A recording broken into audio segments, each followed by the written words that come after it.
राम लखन साहनी जहांगीरपुर।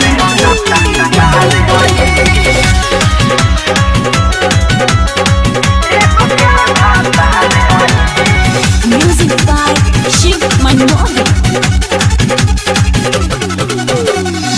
दू गाड़ी चलावे ले हरवा, कब कब हॉर्न दबावे ले हरवा। यार सुनर संहतिया होला जबरतिया, वादा से नहीं ने कहा रे होई। सुनर संहतिया होला जबरतिया, वादा से नहीं ने कहा रे होई। रे पार्टनर दूधू कैसे झेललिस रे? एगो के हम याद होई तो एगो के भातार होई। एगो के हम याद होई तो एगो के भातार होई।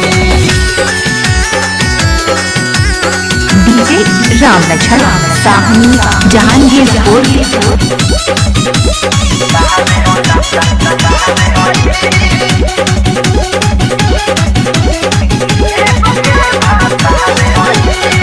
लभर डललस दिल में डेरा, मेहर संगे ले निशा तपेरा।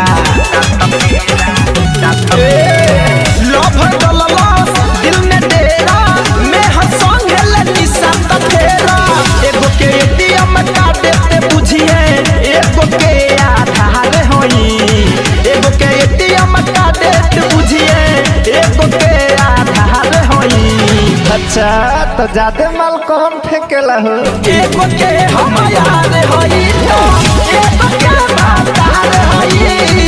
एगो के हम याद होई तो एगो के भातार होई।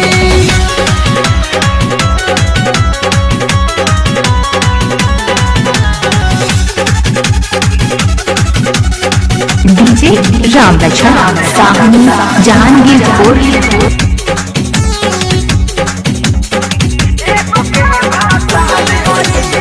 सब आदित्य राज जनले बतिया, धड़कन धनंजय काटे मस्ती में रतिया।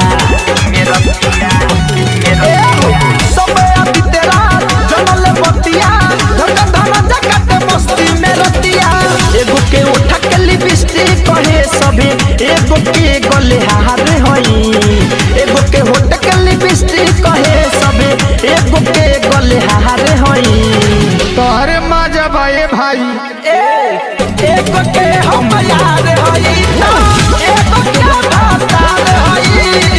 एगो के हम याद होई तो एगो के भातार होई। सुनर संहतिया होला जबरतिया, वादा से नहीं ने कहा रे होई। सुनर संहतिया होला जबरतिया, वादा से नहीं ने कहा रे होई। रे पार्टनर दूधू कैसे झेललिस रे? एगो के हम याद होई तो एगो के भातार होई। एगो के हम डीजे याद राम लखन साहनी जहांगीरपुर।